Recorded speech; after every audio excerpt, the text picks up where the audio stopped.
Hello everyone, I'm James Milan and welcome to this episode of Talk of the Town. Today I will be talking with Arlington resident, Tufts Professor, and activist of a certain sort that we will be getting into. His name is Park Wilde.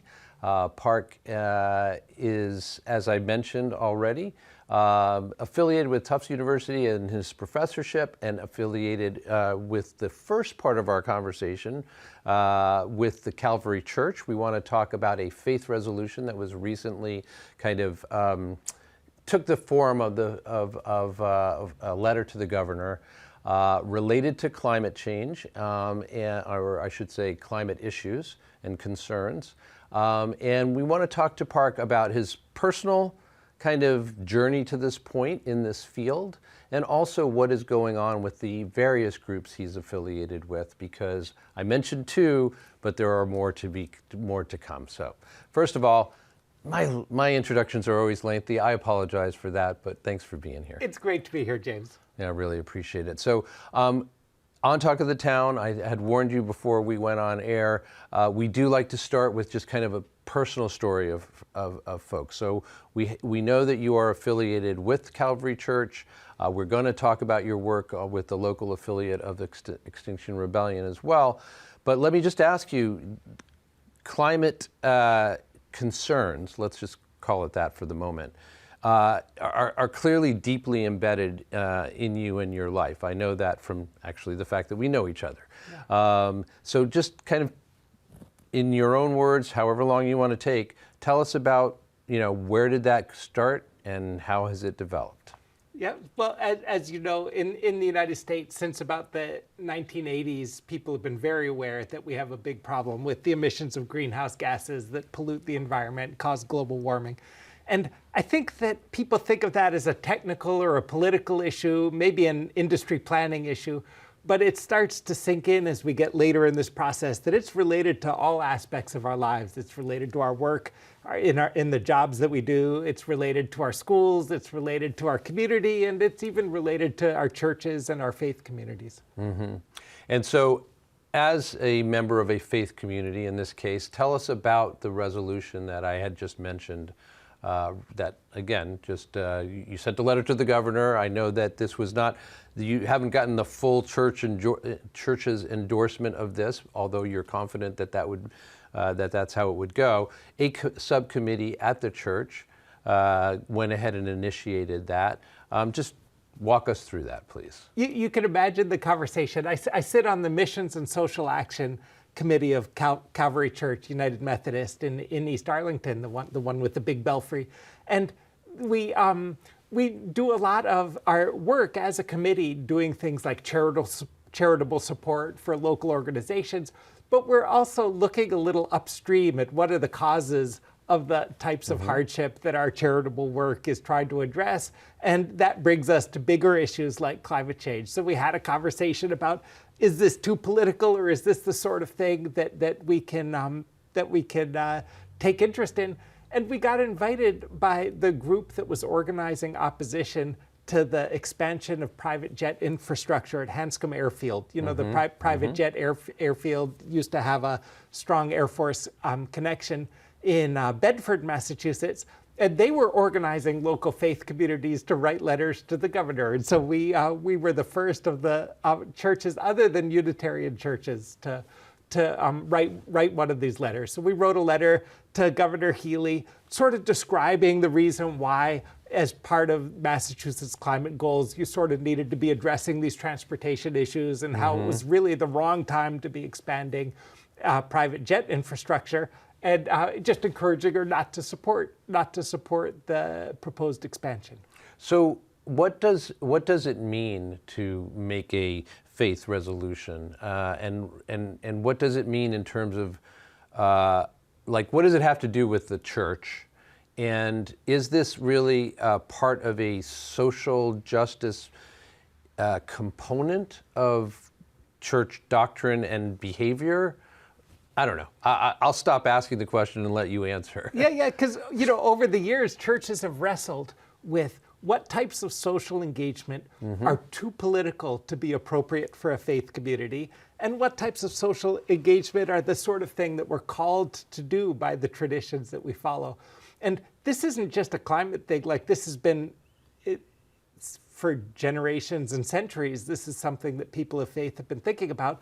But in the United States in particular, ever since the civil rights movement of the 1960s, which had such a heavy church and synagogue and faith community contribution to it, people have been thinking about how can you be faithful to these traditions and not stay active on the big social challenges of the time.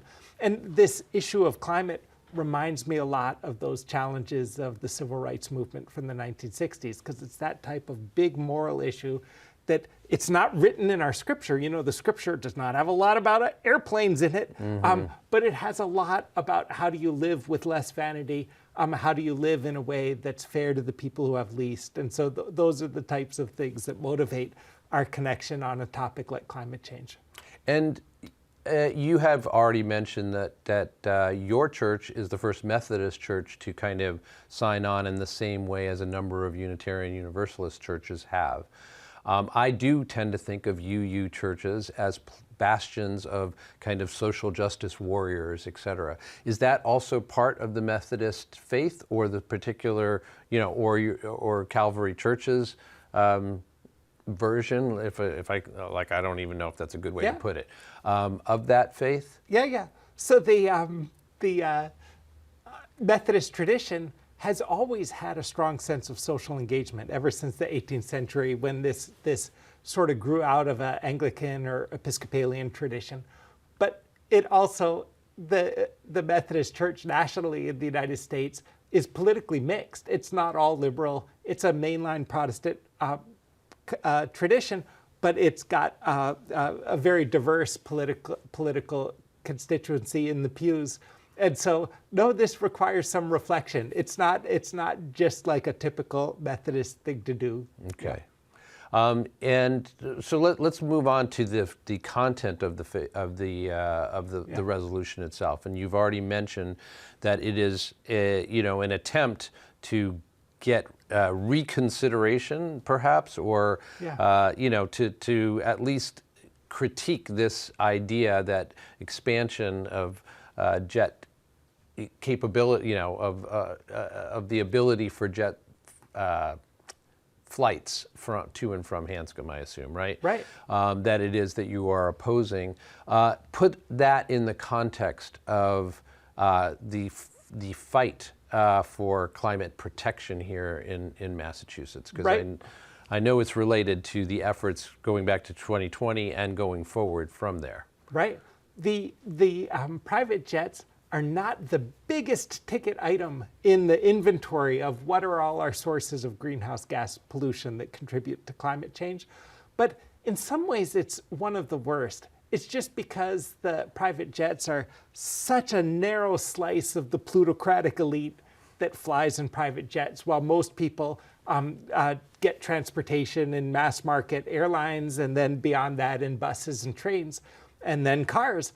And so the private jets are vastly more polluting on a per mile basis than even regular commercial airlines. And you might wonder why that is, because it's not that the planes are so large, but it's because the major jetliners carry so many people that on a per person basis, they are a much more efficient way. And even those jetliners are much more polluting per mile traveled than buses and trains. In Massachusetts, Amtrak is electrified. In other parts of the country, it uses diesel, but around here, the trains are electric. And it's a much better way to get around. Buses even, you think of buses because they're gasoline, they don't have a clean reputation, but because they carry so many people so efficiently, they're also a much more climate-friendly way to travel. Yeah, and I do think that people, who are paying attention to these issues have definitely can recognize what kind of outsized pollutants commercial airliners and commercial air travel constitute. But I think you're right that people don't tend to think about private jets as having kind of any significant imprint of this sort, because again, there's so few people for whom that is a part of their world. Right. But I think that's your very point, is that for the benefit of very, very few, we are adding even more pollution and emissions, et cetera, and problematic materials into the atmosphere. And I think the adding even more is part of what really gets me, because the industry is growing at several percent per year, and that starts to add up over a few years. And Massachusetts ostensibly is a climate leader it's got a reputation, at least, for being a climate leader nationally. And whereas the governors in many states are in a deep state of climate denial, our governor talks very well about climate issues. And so it's really a surprise to hear the Governor Healey's administration not come out against this expansion. And it's not just about holding constant. They're planning to build 17 new hangars with all of the infrastructure and the fuel tanks, the jet fuel tanks, in order to be able to sell more jet fuel. And so currently Hanscom Airfield has a reputation for being kind of a sedate place, a nice quiet place. But we're talking about a substantial expansion. It could be 6,000 more flights per year. And so it's 6,000? 6,000 more flights per year.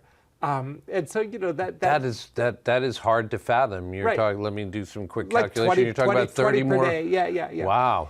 Yeah, and I think that even for meeting Massachusetts goals, Massachusetts is very proud of having met some goals that were set in legislation. For example, by 2020, they were supposed to get greenhouse gas emissions 25% below 1990 levels, and they succeeded. And they succeeded by changing where do we get our electricity from, having a larger fraction of it come from green sources like photovoltaic, solar, and wind, and also by improving our building emissions, things like having heat pumps.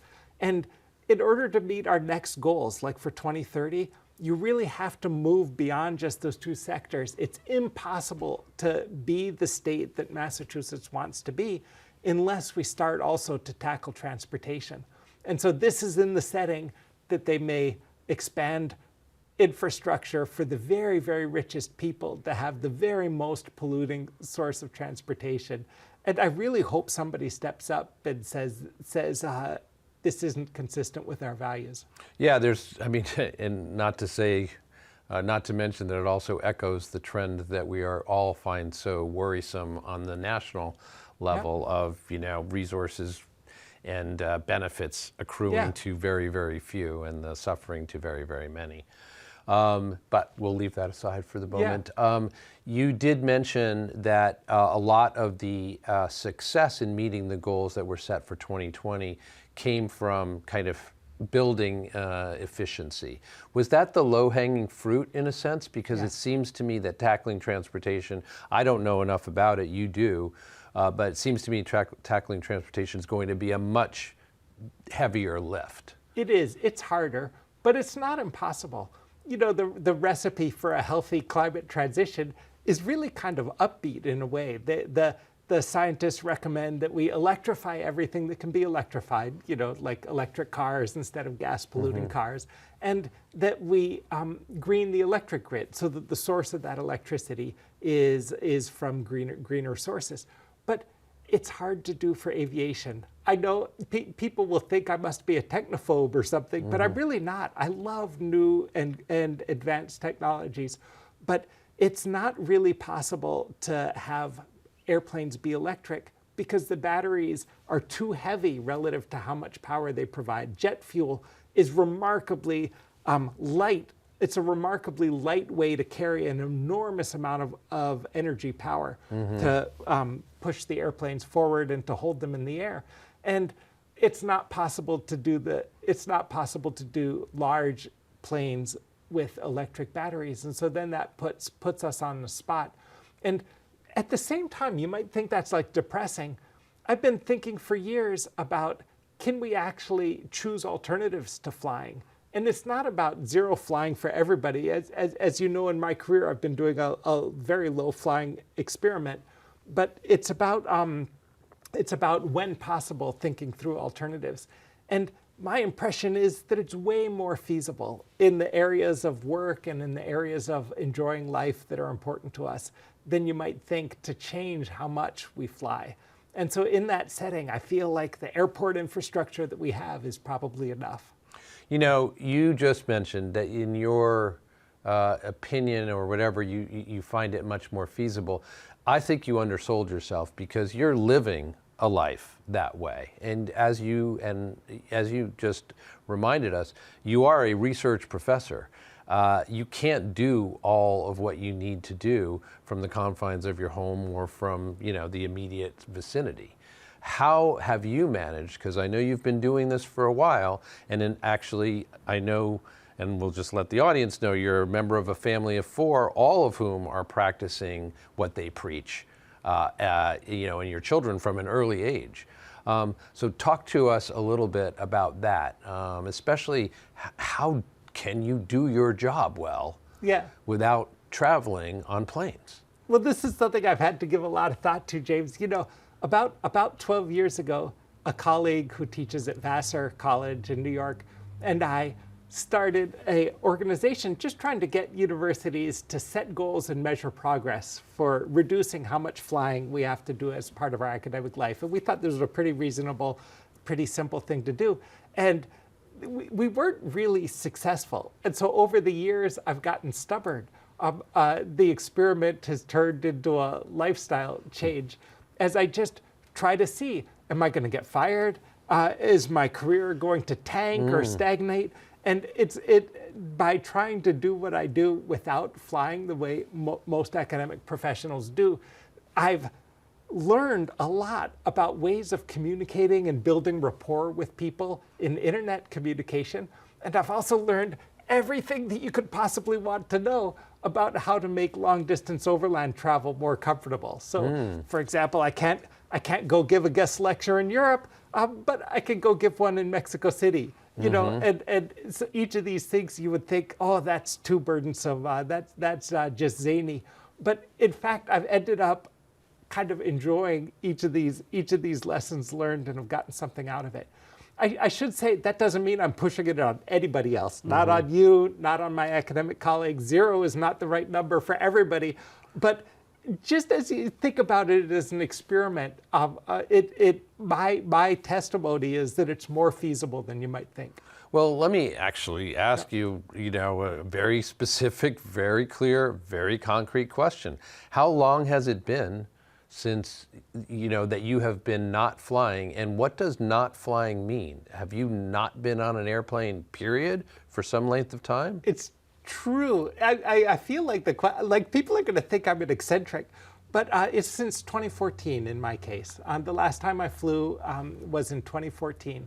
And ever since then, not wanting to be a zealot, I never took an oath that said I will never fly at all, but I sort of promised myself that I wouldn't fly unless it was absolutely necessary.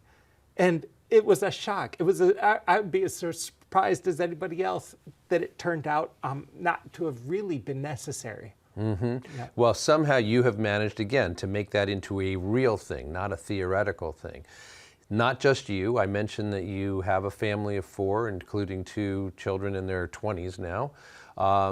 I would love for you to share with the audience because it speaks not only to the commitment of your daughter to this lifestyle, but also to the contagiousness, to the infectiousness, to the ability to inspire and impact other people through her actions. Please just share that story with us. So you should know, for my spouse and I, we've been 0 flyers for this number of years. My kids are low flyers, but not quite, not overly austere. They, but one of the things I think a lot about, James, is whether anybody's ever going to be persuaded by this experiment. And of course, the answer is mostly, at least not too quickly. That it's not an easy sell, but. Your audience will be interested that James knows my daughter because he's a mentor to her on ultimate frisbee. My daughter's an athlete, was at Middlebury College until a year ago, and persuaded her colleagues on her team to travel overland to several tournaments on trips that they ordinarily would have done by airplane. And so that doesn't mean any of these people are never going to fly again, but it's just kind of interesting that once people know one person who's doing something a little eccentric, a little bit different, then it starts to catch on a little. And everybody had a good time. Like, everybody's account of this was that they had a good time doing this travel together. It builds esprit de corps and camaraderie. Yeah, for sure. But let's dig into that a little bit further, because again, with characteristic modesty, you're saying that she persuaded some of her teammates to join her. Well, the way that she did that, as I know, is that from the get-go, she happened to be, so let's just take the national championships, which their team was strong enough, thanks to her and others, to qualify for nationals each year, a big event in anybody's life. And she went to nationals each year, initially all by herself. Yeah. The second year, I think, with maybe one or two people. Yeah. And she did that each time. She didn't announce that, there was no, hey, look at me, folks. No, she's just going to make her arrangements, and she'll get from one end of the country to the other, because at least one of those nationals was in California, if not more. Yeah. And she took the time and made the effort and the logistics and all that stuff, and then just did it again and again and again. And that's how she persuaded, as you say. Right. Because it's not only about rhetoric, it's about what you're willing to do. Right. So let's talk about what you're willing to do, Park Wilde, because we are talking to you now in the middle of May, and you're looking forward next week at a very important and significant and serious thing in your own life. I had mentioned just briefly that you work with the local affiliate of Extinction Rebellion. I'd like you to tell us very quickly, remind our audience, portions of you will be familiar because we've talked with Extinction Rebellion members before, but tell us about the group and then what it is that you are looking at next week. Right. Well, Extinction Rebellion is a climate action movement that started in the UK and in the United Kingdom, and has a Eastern Massachusetts chapter, and then in local towns like Arlington, there's a local affinity group. And the one in Arlington has been very active. They've been doing nice things, like, I don't know if you've seen the mural that's at the Walgreens parking lot. One of the things that, one of the ways in which we've intersected already. But. Right. I should say that with the Missions and Social Action Committee at Calvary Church, which we talked about earlier, they were involved in writing the letter to the governor. That doesn't necessarily implicate them in everything that I do with Extinction Rebellion. Some of this is my own freelancing just as a community member.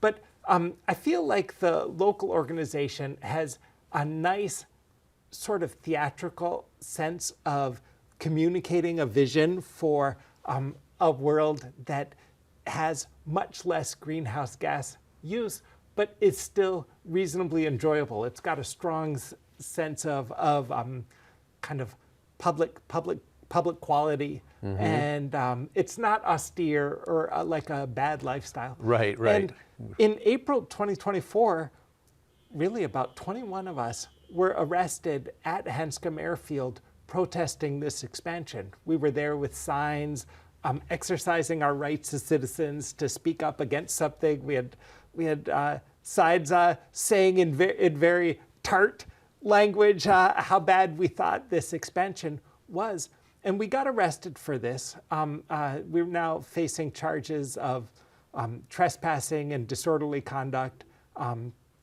and the state is making decisions now about how exactly are they going to try us. It's been almost 14 months.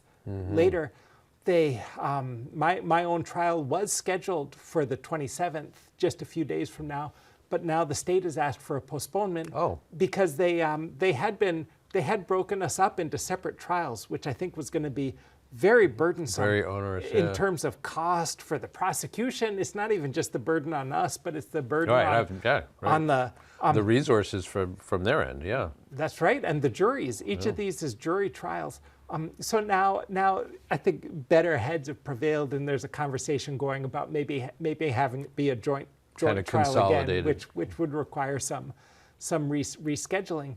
But basically, these are the harder charges, tougher charges than the state usually brings for nonviolent protests. So I think it's a sign of the state's disdain in a way for what we were trying to say there, in a way that I think does not reflect the state's best day. I think the Commonwealth of Massachusetts has principles that might motivate settling and kind of recognize that we were doing something that's not really making trouble for the state, it's not making trouble for the public interest, but was really trying to serve. It's almost like serving Governor Healy's own climate goals very well in what we were saying at that day. Yeah. In So April. how does that feel? I mean, you're being quite, and again, I don't know if you can afford to be any less diplomatic than you're being right now about that, but that does seem, not just odd. That seems wrong. That again, you're being prosecuted on relatively serious charges for the kind of thing that most of us would openly support. Yeah. Right? So how does it feel to be in that position? Because I don't get to talk to too many people who are. Yeah. And you can imagine as an academic, like being arrested is an odd thing. It's out of step with the usual career recipe for career success. But I don't express a lot of anger, but I do think the state is making a mistake with these prosecutions. I feel like this that it's with the prosecutions and with this expansion of I think it's going to go down in history badly to have been that willing to defend the interests of the ultra rich who are flying in these private jets. I think the state probably has a feeling that this might be needed for attracting major business people or something like that.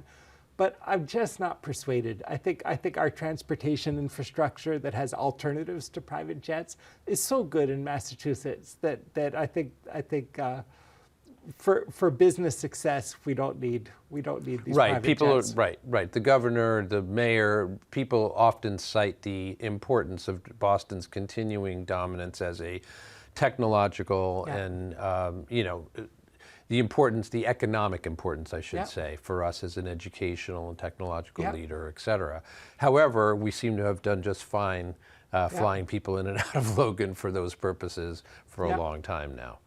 All right, we've run out of time. No surprise. These conversations always go quickly. But let me invite you to share any last words or thoughts that you have for the audience before we sign off. James, I so appreciated and enjoyed this conversation. I think your audience can see that we're talking about kind of diverse things related to universities, related to churches, related to our Arlington community, related to climate change. And I feel like you've managed to draw this all into a single conversation here. So I hope we get to talk again. Absolutely. You live an interesting life, Park Wilde, and so we will want to catch up with you as we can. We also obviously wish you good luck with the trials whenever they should come to pass, and we will be very interested to talk to you on the other side of those as well. Thanks. It's a pleasure. All right. Thank you. I've been speaking with Park Wilde. I've already mentioned all the different ways in which he is involved in these crucial questions of our contemporary world. And we do expect and hope to have him back sometime. We appreciate him taking the time to be here with us, and we appreciate you being here as well. Thanks for joining us. I'm James Milan. This is Talk of the Town. See you next time. ACMi productions are only made possible with your support. Visit patreon.com/ACMi to learn how you can help.